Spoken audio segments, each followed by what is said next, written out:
ஓம் நம சிவாய. பகவான் சிவனின் 64 சிவரூபங்களில் 33வது தெய்வீக ரூபம் ஸ்ரீ திரிபுராந்தகமூர்த்தி. தாரகாசுரனின் 3 மகன்கள் தபசின் பலனால் பிரம்மாவிடமிருந்து தங்கம், வெள்ளி, இரும்பாலான 3 மிதக்கும் நகரங்களை பெற்றனர். இந்த நகரங்கள் வானில் நகர்ந்து உலகங்களுக்கு பேரழிவை விளைவித்தன.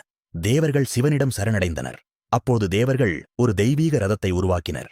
மேரு பர்வதம் ரதமாக, சூரியன் சந்திரன் சக்கரங்களாக, வேதங்கள் 4 குதிரைகளாக, பிரம்மா ரதசாரதியாக சிவன் ரதத்தில் ஏறினார். மந்தர பர்வதம் சிவனின் வில்லாக, வாசுகி வில்லின் நாணாக, விஷ்ணு அம்பாக, அக்னி அம்பின் முனையாக 3 நகரங்கள் ஒரே கோட்டில் நேராக வந்த அந்த நொடியிலே சிவன் ஒரே அம்பை எய்து முப்புறங்களையும் ஒரே நேரத்தில் அழித்தார்.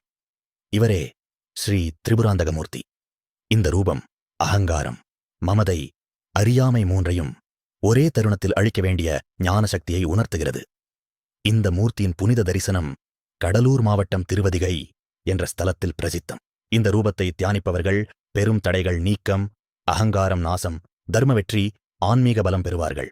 அடுத்து சிவன் அகந்தையை நசுக்கும் ரூபமாக வெளிப்படுகிறார். 34வது ரூபம் ஸ்ரீ கஜயுக்த மூர்த்தி. அதை நாளை அறிந்து கொள்வோம். ஓம் நம சிவாய.